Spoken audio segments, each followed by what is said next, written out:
vamos a hablar de las aplicaciones de los inversores de frecuencia o los variadores de velocidad en transportadores. Nos vamos a enfocar en aquellas funciones específicas que considero que son las más relevantes para un transportador. No son las únicas, seguramente alguien considera que hay más.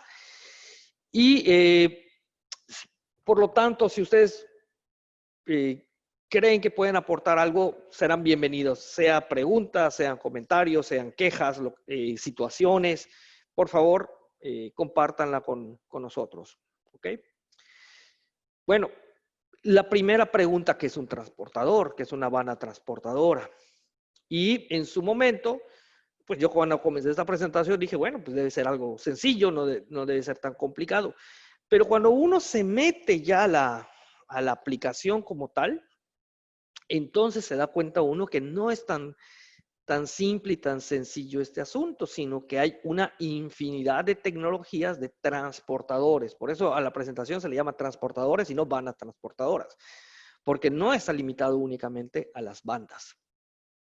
Entonces sí, la primera, la más tradicional, una banda plana, pero también existen bandas, por ejemplo, muy largas para transporte de material, y recuerda una en particular en República Dominicana para transportar carbón a una central termoeléctrica, ¿no?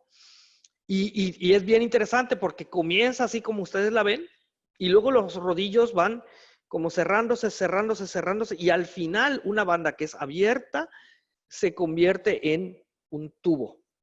Ojo, no es que esté no es que esté cosido y sea un tubo realmente, sino es la forma del transportador, sí, la disposición de los rodillos lo que hace que al final se convierta en un tubo la banda.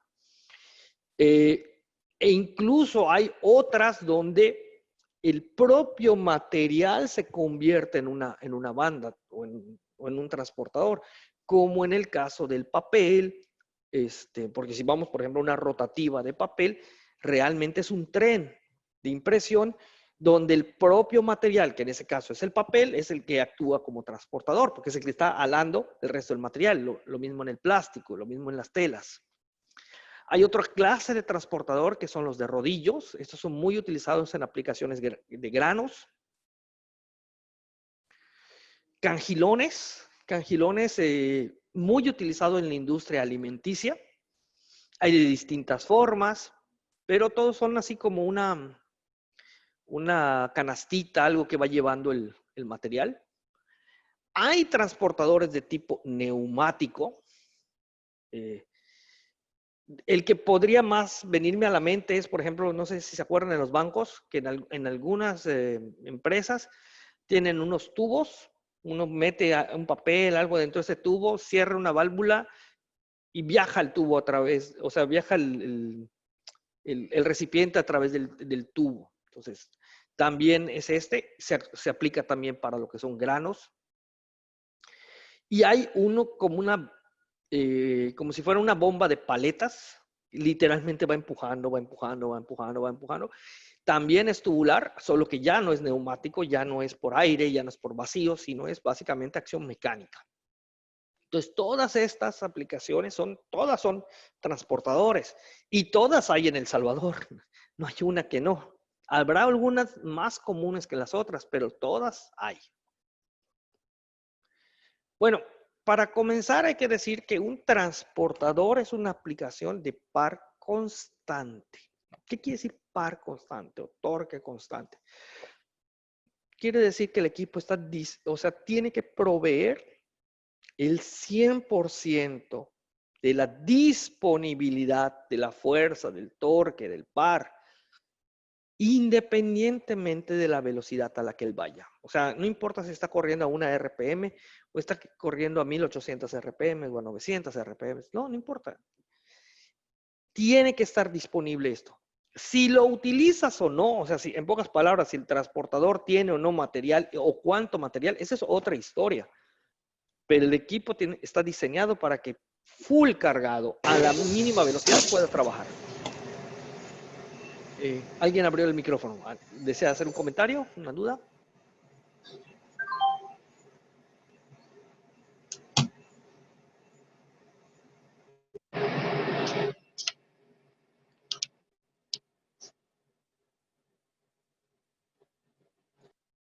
¿Aló? Bueno, entonces, en este caso, es la disponibilidad del par, pues va a estar en todo el rango de la velocidad. Y hay un punto muy importante que se llama el breakdown torque, que es el punto máximo de par o de torque que puede generar un motor.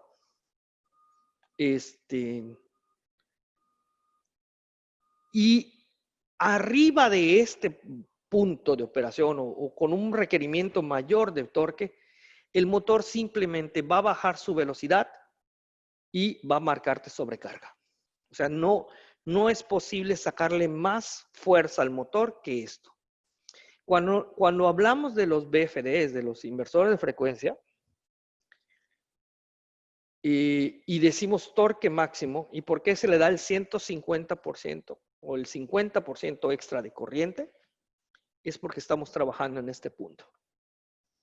En pocas palabras, si un motor te dice que es de 2 amperios, el pico es de 3.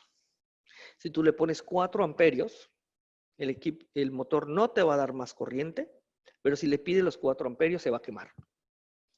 Y ese es un punto bien importante cuando hablemos de los transportadores, que hay que setear, hay que parametrizar muy correctamente tanto la corriente de corrida constante como la corriente pico.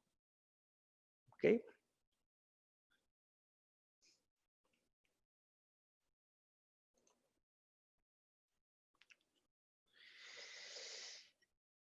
Ahora,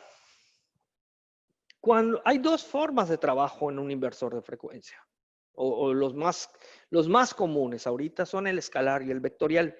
Vectorial puede ser lazo abierto o lazo cerrado, dependiendo de la familia. El escalar sí está disponible en todos los modelos. Ahora, si ustedes observan aquí a la derecha,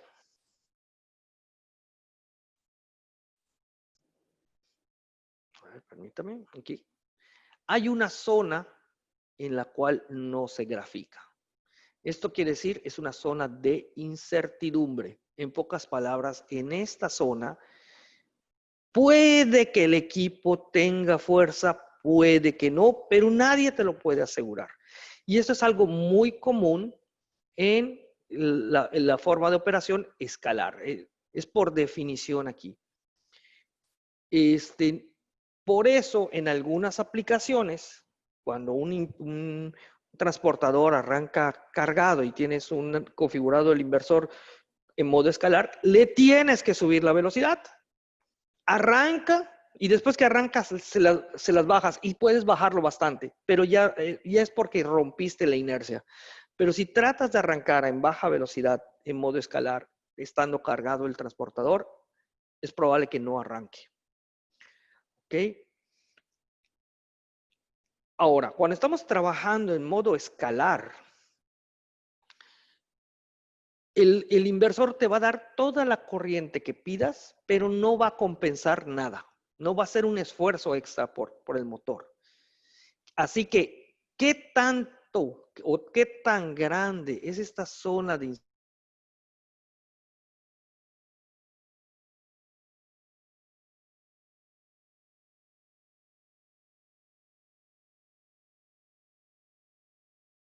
incertidumbre? Depende de las dimensiones o de las especies. Par constante. Aquí estoy tomando en el caso de Baldor, que es nuestra marca. Hay motores que son con relación 2:1, motores que son con relación 4:1, 10:1 o 20:1. ¿Qué quiere decir estos números? Imaginemos un motor que trabaja a 1800 RPM. Si yo digo que el motor es 2:1, el motor va a tener el 100% de la fuerza desde 900 RPM hasta las 1800. En pocas palabras, agarro los 1800, lo divido entre 2 y digo de la mitad para arriba tengo el 100% de torque. Ahí puedo trabajar mi transportador. De 900 RPM hacia abajo, puede que sí, puede que no. Si agarro un motor que es 4:1, Ah, ok. Entonces, en ese caso, el motor va a trabajar, divido otra vez 1800 entre 4 y me va a dar 450. Entonces, de 450 a 1800, puedo trabajar el transportador. De 349 hacia abajo, puede que sí, puede que no. Y así, lo hago con 10, lo hago con 20. Así que esta zona de incertidumbre depende de los rangos de par constante del motor. ¿Quién te da estos rangos? Solamente te lo puede dar el fabricante. No hay de otra. O sea, y no en todos los catálogos aparecen. Entonces, cuando ustedes vayan a conectar y vayan a usar modo escalar, si lo van a hacer en un transportador, asegúrense de preguntar al fabricante cuál es su rango de torque constante. Ahora bien, ¿qué pasa en los casos cuando uso modo vectorial? En el modo vectorial, ahí ya el control de la fuerza ya no depende del motor. Obviamente es reflejada en el motor, pero quien te va a ayudar a compensar esa zona de incertidumbre es el inversor de frecuencia. ¿Ok? Y entonces, en esos casos, cuando tú pones vectorial, prácticamente vas a estar en 0 RPM. Y si no estás en 0 RPM, estarás en 1 o 2 RPM. Punto. Si usas controles con encoder, entonces sí, desde 0 RPM tienes el 100% de la velocidad. Perdón, el 100% del torque. Ahora, hay que ser muy claros. El hecho que estos motores, por ejemplo, tengan estos rangos 2 a 1, 4 a 1, 10 a 1 y 20 a 1, significan que ellos pueden manejar o disipar el calor también desde esas velocidades. Por lo tanto, si yo tengo un motor que es 4 a 1, lo coloco en un vectorial o con un control vectorial, sí voy a tener velocidad cero o 100% de torque desde la velocidad cero, pero tengo un problema, que es la ventilación. ¿Ok? ¿Por qué? Porque él está diseñado a sacar todo el calor al 100% desde 450 RPM hacia arriba. ¿Qué hago de 399 hacia abajo? Le estoy sacando el 100% del torque. El 100% del torque es el 100% de corriente. En esos casos tienes que echarle aire, ya sea con un kit o ya sea soplando, pero tienes que echarle aire para que él pueda disipar. Entonces, este punto sí es muy importante porque dependiendo de los rangos de velocidad y el rango de velocidad en el que vas a trabajar el motor, entonces ahí es donde sabrás si necesitas o no un kit para ventilar el motor.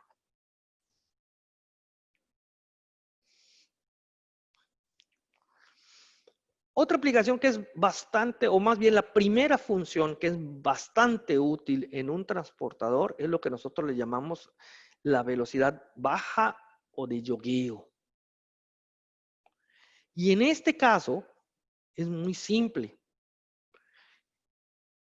Si yo estoy escuchando la máquina, escucho un golpe, una fricción, algo así, simple. Quiero girar en baja velocidad para ver dónde se está generando la fricción, dónde se está generando el golpeo, o incluso hasta para limpiar la máquina. El yoke, en este caso, solo aplica en los controles vectoriales. ¿Por qué? Porque voy a girar en baja velocidad. Voy a girar probablemente en 10 RPM, 20 RPM, 50 RPM cuando mucho. Entonces, cuando yo presiono el botón y he parametrizado este botón para que trabaje en la función jog, entonces él va a avanzar a esa velocidad preestablecida. Como aquí pueden ver, esta es la velocidad de jogueo. Mientras hay otras velocidades que son más altas. Pero esta es la velocidad de jogueo, es baja. ¿Ok? Y solo va a operar cuando esté trabajando en modo remoto. no cuando esté trabajando con el panel de control. ¿Por qué? Porque tiene cierta lógica. Si estoy en el panel de control, le pongo la velocidad que yo quiera. A 10 RPM se lo pongo en el panel de control. Mientras que cuando estoy remoto, en vez de usar un potenciómetro, uso un botón para definir esa velocidad. Galvin, estoy viendo aquí tu pregunta. Los rangos de velocidad en par constante no vienen. En algunos casos muy específicos vienen. Por ejemplo, para los motores que son específicos para uso con inversor. Pero los que son de propósito general, no vienen. Es algo que no pide la norma NEMA. Por lo tanto, los fabricantes no lo colocan.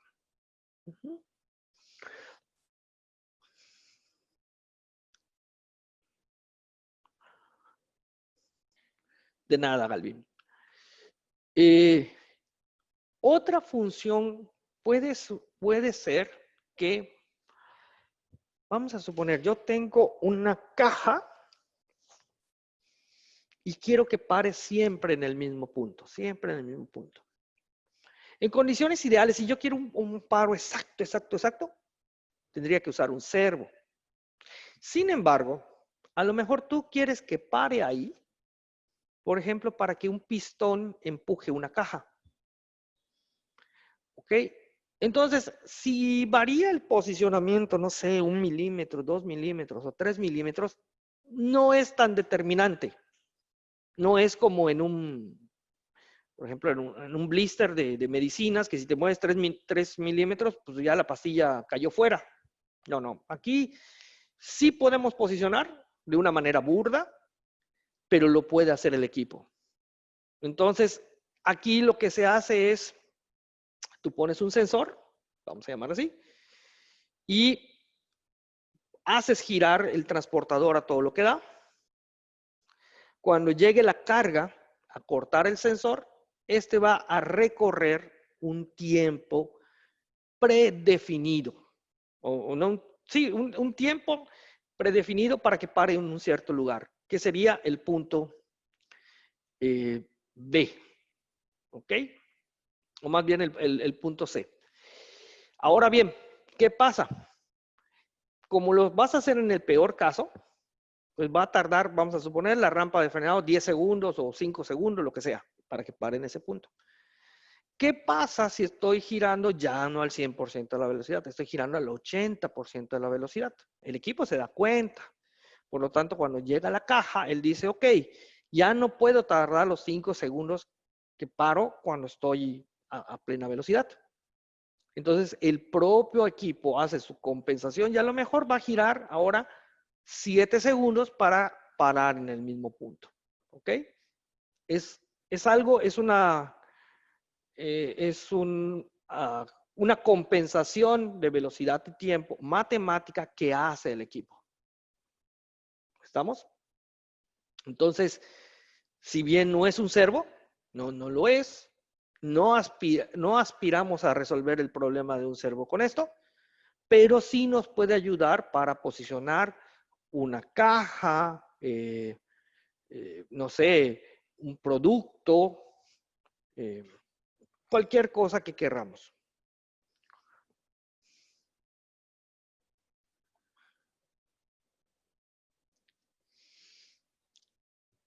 Otra cuestión muy importante es seguridad.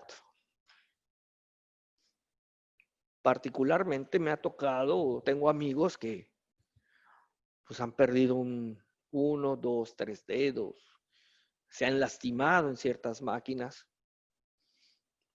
Podría yo decir que algunas veces por imprudencia, podría decir que otras por olvido, se olvidan que la máquina hace X, Y cosas, se distraen y ponen la mano donde no es. En otros casos, estando en alguna ocasión en una fábrica, vi como un tubo salió volando y me pasó así cerquita y me pudo haber matado. Y yo estaba, no sé, como a 30 o 40 metros de la máquina que aventó el tubo. Entonces, esto muestra los riesgos que hay en toda producción. ¿Ok? Si nosotros le ponemos un poquito de cuidado, podemos evitar accidentes. Desde el punto de vista humano, le salvas le salvas la calidad de vida a alguien, porque no es lo mismo la vida cuando estás completo cuando te falta un pedacito o un pedazote. Desde el punto de vista de la producción, del dueño, pues también le salvas pues una tarde, incluso un remordimiento de decir fulano perdió esto por un descuido. Y desde el punto de vista de proceso también lo salvas porque no paras la producción, no le generas problemas a la empresa. Entonces, nuestros equipos tienen algo que se llama Safe Torque Off. Es una función de seguridad. Básicamente son dos entradas digitales de uso específico, es decir, no pueden ser utilizados para otra cosa que no sea seguridad. Para que un sistema se considere de seguridad, tiene que tener dos características. La primera es monitoreo y la segunda es redundancia. Es decir, por ejemplo, yo pondría dos sensores en una guarda o en una reja que cubra la máquina, de tal manera que si se abre la puerta, entonces se abra el circuito de alguna de estas dos entradas o de las dos. Lo ideal es que sea de las dos. Y entonces la máquina para. Y no va a permitir que vuelva a arrancar hasta que no se restablezca el cerrar de nuevo la puerta. ¿Ok? Y presionar el botón reset. Sin embargo, yo he visto casos de máquinas perfectamente hechas, diseñadas y todo lo demás, y llega Manotas y literalmente pone un cablecito y bypassea, ¿no? Entonces, adiós seguridad. Esa es la razón por la cual se tiene redundancia, de tal manera que le puedas poner dos sensores a tal distancia que el man no puede extender, ni extendiendo los brazos, pueda bypassearlos. Y dependiendo de la forma en que los conectes, le puedes hacer la vida bastante más compleja para bypassearlos. ¿Ok? Por ejemplo, puedes poner uno normalmente abierto y otro normalmente cerrado. De tal manera que si él pone en los dos puentes, se jodió porque el sistema te lo detecta. Entonces, con esto, cuando se detecta esto, el motor o el drive inmediatamente elimina voltaje de salida y el motor para por inercia. O sea, aquí es cuando nosotros le llamamos Safe Torque Off. Se abre uno de ellos, o al menos uno de ellos, y para. ¿Y por qué digo que hay monitoreo? Porque lo ideal es que se abran dos. Los dos, se cierren los dos. Pero si uno de ellos nada más abre y el otro no, entonces sí va a activar, te va a marcar y te va a decir además, oye, uno de tus sensores está malo. Chécalo. ¿Estamos? O sea, te va a avisar, uno de ellos se quedó pegado o lo bypassearon, vete a saber. Chécalo. Ahora, hay otro que nosotros le llamamos paro de emergencia nivel 1. Y en ese caso, se tiene que usar un accesorio, o sea, un timer, un temporizador, un relojito. De tal manera que cuando tú presionas el hongo, el botón, se empieza a contar el timer, se le da la señal al inversor de que haga su rampa de frenado y cuando ya termina el tiempo de la rampa de frenado y el timer activa, entonces se abren las dos señales del Safe Torque Off. De esta manera, ya paraste el equipo en un tiempo con una rampa controlada, ya no por inercia, y evitas la posibilidad de que alguien arranque el equipo. O sea, la única forma de volverlo a arrancar es desactivando el hongo de seguridad y dar reset. ¿Ok? Esta función ya la traen todos los equipos. 150, 355, 480, 580. O sea, con todos ellos es posible hacerlo. Eventos externos. Sí, todos sabemos que si el motor consume más, más energía, pues te va a marcar sobrecarga, baja corriente, baja carga, sobrevoltaje, etcétera. Cool. Pues, o sea, ahí estás protegiendo el motor, la bomba, transportador, lo que sea.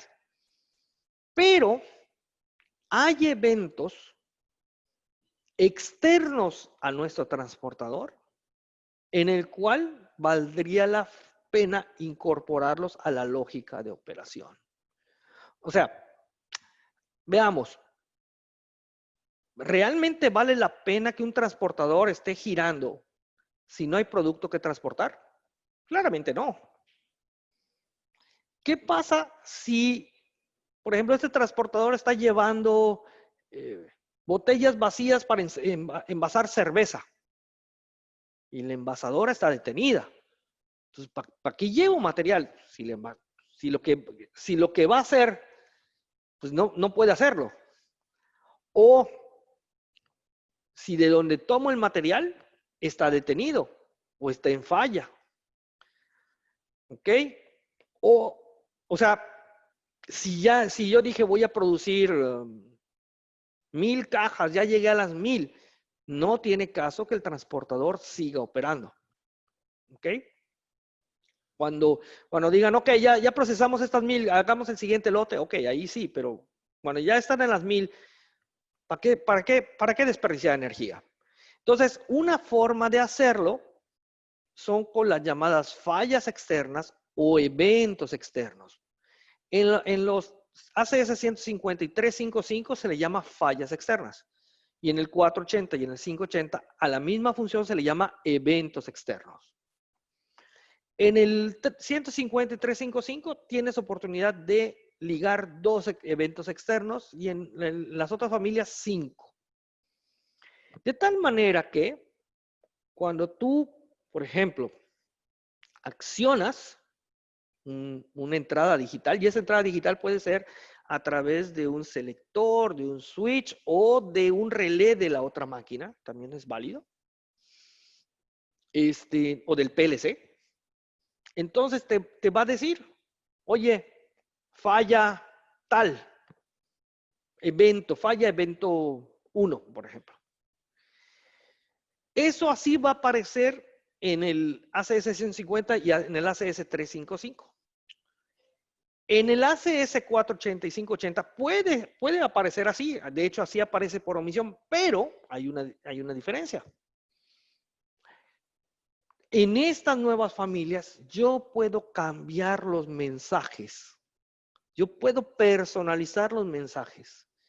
De tal manera que en vez de que me diga falla evento 1, que no me dice nada si no soy el que está viendo el diagrama de la máquina, pero sí, si yo le pongo, por ejemplo, tolva sin producto, claro, o sea, si ya no tiene producto, ¿de dónde va a agarrar? Pues, me está avisando. O si el silo está lleno, también, ¿sale? O si la impresora de caja se quedó sin tinta.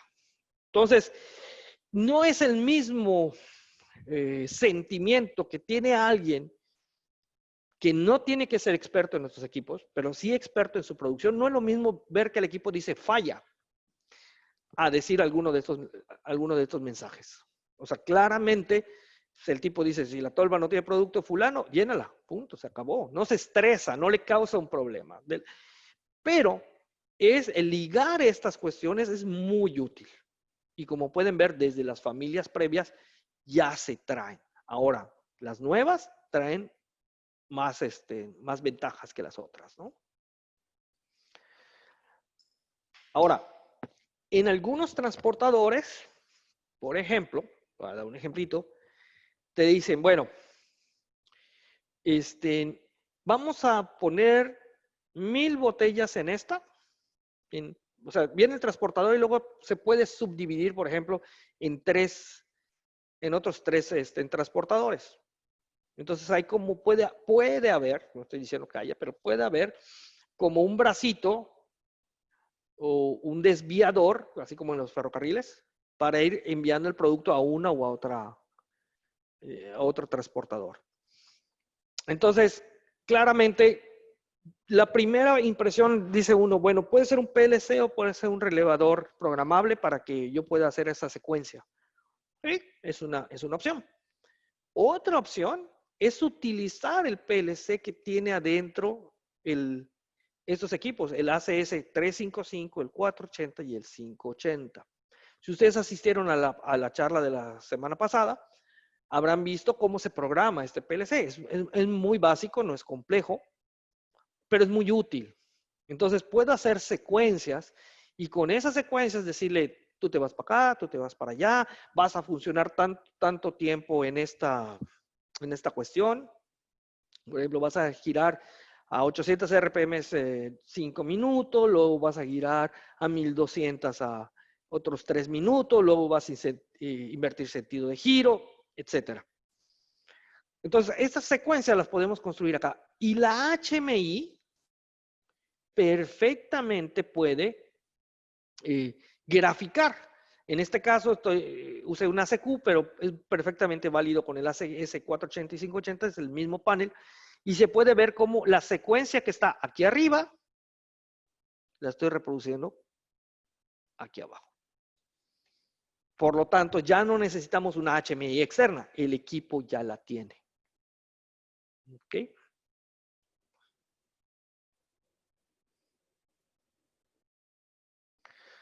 Otra función que puede ser realmente útil son parametrizar o definir qué días, qué horas y en qué condiciones va a prender o apagar un transportador. Por ejemplo, yo puedo definir que arranque el transportador a las 7 de la mañana y se para a las 5 de la tarde. Salvo cuando hayan eventos externos, como acabamos de decir. ¿Ok? Esa es una forma. De lunes a viernes, de 8 a 5. Pero alguien diga, bueno, pero también quiero que funcione sábado de 8 de la mañana a 12. Ah, ok. Lo programo. No en el PLC, sino hay una función que tienen los equipos. Tienen temporizadores en los cuales le puedo decir a qué horas y qué días de la semana. Ok, ya tengo de lunes a sábado, ya lo tengo bien definido. Perfecto. Pero de repente alguien me diga, pero ¿sabes qué? Cierto día o cierto sábado, yo quiero que esto trabaje. ¿Por qué? Pues porque lo necesito, no sé. Entonces se le puede poner al drive, por ejemplo, no sé, el 30 de septiembre, ese día, aunque sea feriado, vas a trabajar. Ah, perfecto. Pero alguien puede decir también, es que el martes, es feriado nacional y aunque cae en el día laboral, ese día no quiero que trabaje. También lo puede hacer. Entonces, como pueden ver, el equipo te da esa facilidad de tal manera que si alguien en específico de antes se dedicaba a encender las máquinas una por una, ya puedes emplear a esa persona para hacer otras labores, otras funciones más, ¿cómo le llamaríamos? Más productivas y dejar que esto funcione de forma automática. Y se pueden hacer funciones también de despertar, dormir. O sea, por ejemplo, puedo mandar a apagar el transportador a la hora de la comida. Así de simple. O se pueden hacer rutinas de mantenimiento, ¿no? O sea, que avance a cierta velocidad, que, no sé, que se prendan válvulas, que se apaguen válvulas para ir limpiando la máquina. Entonces, todo esto ya lo tiene el equipo. ¿Cuántos temporizadores tenemos? Tenemos 12 temporizadores del área de la parametrización y tenemos unos 8 temporizadores dentro del PLC. O sea, tenemos 20 temporizadores. Con eso podemos hacer prácticamente lo que queramos. Ahora bien, Para aquellos que les gusta un poquito más, o podemos jugar un poquito más, podemos crear recetas de cocina. Y dentro de estas recetas de cocina, podríamos decir, bueno, ahorita vamos a trabajar, por ejemplo, no sé, cajas que pesan 20 kilos. Y esas van a ir a esta velocidad.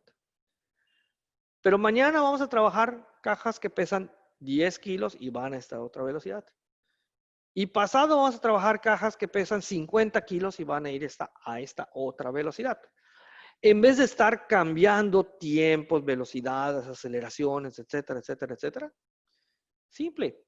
Genero 4 programas distintos y puedo seleccionar estos programas usando 2 switchitos, una lógica binaria. Ah, pues están los 2 apagados, tengo la programación 1.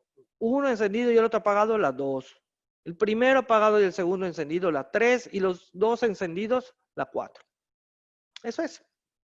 Entonces, el equipo es flexible. E incluso para aquel que quiera ir un poco más allá, se pueden hacer macros o accesos limitados dependiendo del usuario. De tal manera que el operario, por ejemplo, no puede entrar a la programación. El supervisor puede entrar a algunos programas, algunos parámetros, no muchos. El de mantenimiento puede entrar a otros niveles y el que programa o el ingeniero de diseño de la fábrica pues puede entrar a todos. Entonces podemos crear niveles, es totalmente posible crearlos. ¿Ok? Otra situación interesante es que se pueden colocar muchos inversores de frecuencia a una misma HMI. Yo he visto gabinetes muy bien hechos que tienen, por ejemplo, no sé, 10 inversores adentro, ¿no? Y entonces vemos los 10 paneles puestos en la puerta del gabinete. En cada uno de ellos, por cada uno de los drives tienes un botón de arranque, uno de paro, uno de reset y uno de yogueo. Y luego tienes por cada uno de ellos ¿cómo se llama esto? Una luz piloto de arranque, otro de paro, otro de falla. O sea, en pocas palabras, tenemos un arbolito de Navidad. Una opción que yo recomiendo cuando ya tenemos, digámoslo así, de 4 equipos para arriba, digamos que en 4 es así como el límite. De 5 en adelante, definitivamente poner una HMI es muy atractivo. ¿Por qué? Cada uno de los accesorios para montar el panel de control en la puerta del gabinete, pues cuestan cierta platita. Los botones cuestan cierta platita. Las lucecitas cuestan cierta platita. Si ustedes juntan esa platita, se van a dar cuenta que colocar un HMI es exactamente igual. Y mientras más drives hay, más económica sale el HMI, porque puede trabajar ¿hasta cuántos? Pues puede trabajar hasta 100 drives. Y en este caso, no necesito forzosamente un PLC. O sea, si tú quieres si tú estás poniendo un panel de control por cada drive y vas a manipular cada uno de ellos por separado, sin una lógica de un PLC de por medio, pues puedes hacer exactamente lo mismo con HMI. ¿Estamos? Donde la programación se hace en la HMI. O sea, que arranque, que suba, que a qué velocidad va, etcétera. Y la HMI solamente te va a desplegar, perdón, la programación se hace en el drive y el HMI solamente es tonta. Solamente va a leer los datos del drive igualito que lo haría el panel de control de nuestros drives. ¿Ok? Y se pueden poner recetas de cocinas. Incluso en el otro veíamos que podíamos tener 4. Aquí puedo tener hasta 50 recetas de cocina. Puedo hacer gráficas de barras, de tendencias. Incluso, no sé si han visto, en algunas fábricas siempre hay un caballero que va con una tabla, un caballero, una dama que van con una tabla de Excel y van tomando valores cada determinado tiempo de cada máquina para ir formando como una tabla. Bueno, esa cuestión se puede hacer la puede hacer directamente la HMI y decirle cada 15 minutos va a hacer una lectura. Y lo vas a almacenar en un archivo y lo puedes guardar incluso en una memoria USB. Y el archivo sería para Excel. O sea, coma separate value, CSV. Punto. Listo. De tal manera que termina el turno, en el supervisor va, quita la memoria USB, pone otra para el día de mañana. Chao, listo. Así de simple. También podemos hacer contraseñas, como les dije hace un ratito, para que cada uno de los usuarios tenga acceso a ciertas cosas. Y obviamente las funciones serán diferenciadas. De esta manera evitamos que Manotas pueda hacer destrozos en nuestra programación. Algo interesante es que las HMIs de la familia Echo, que conoce muy bien Jorge, se programan en un software que es gratuito. Entonces, tenemos a tener pantallas desde 4 pulgadas hasta 10 pulgadas. El software es gratuito. Por lo tanto, no hay que pagar ninguna licencia. Y eso lo hace muy atractivo. Además que el precio de las HMI Echo son bastante atractivas.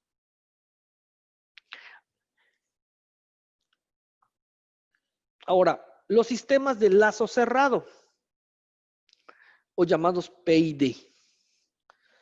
Estos sistemas son muy utilizados cuando quiero controlar una o dos variables. Nuestros sistemas, por ejemplo, los ACS 355, ACS 150, tienen 2 PIDs. El 480 tiene 2 PIDs y el 580 tiene 5 PIDs. Y puedo trabajar de la siguiente manera: o uso un PID o uso el otro, esta es una forma, o los uso en cascada. Es decir, un PID controla una variable y la salida de ese PID le pega a otra variable. Entonces, por ejemplo, en el caso de los que son donde el propio material se vuelve un transportador, podemos hacer zonas de tensión donde uno de ellos está controlando la velocidad y el otro está controlando, ¿cómo llamaríamos? Tensión. Ahorita vamos a ver unos ejemplos.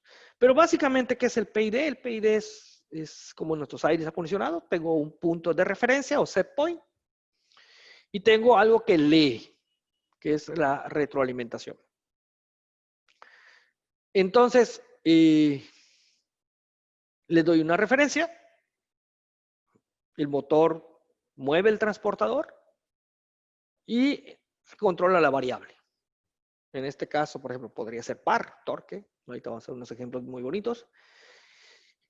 Y si el torque que le di de referencia lo voy a comparar con el torque de la retroalimentación. Si el torque de la retroalimentación es menor que el torque de la referencia, pues el motor tiene que aumentar velocidad. Si el torque de la retroalimentación es más alto que el de la referencia, el motor tiene que bajar su velocidad. Y si el torque de la referencia es igual a la retroalimentación, entonces el motor mantendrá su velocidad. Así de simple.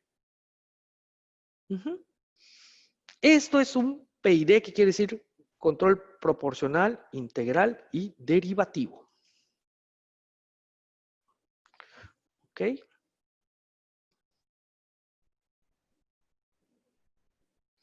Algunos ejemplos de PID en transportadores. ¿Ok? En este caso, por ejemplo, pensemos en una sierra. Esta sierra está conectada directo a línea con un transportador, con un contactor.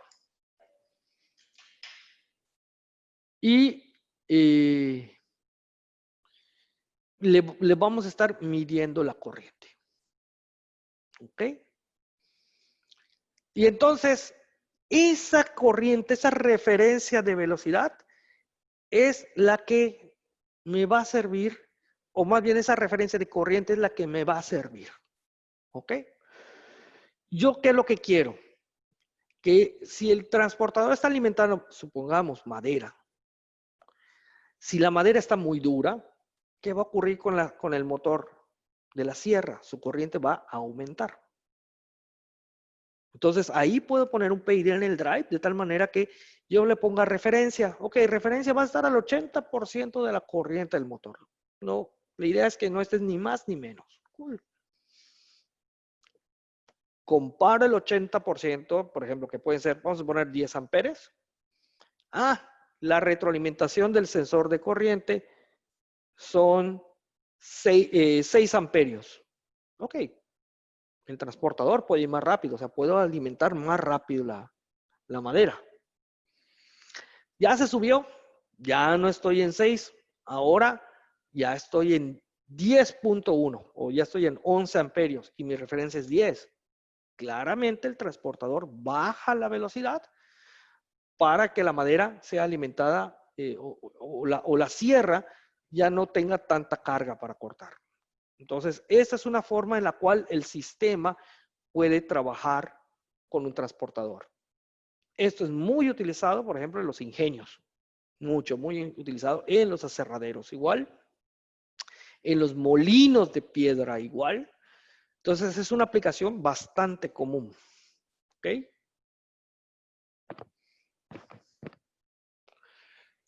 Otro ejemplo son las zonas de tensión. En este caso, claro.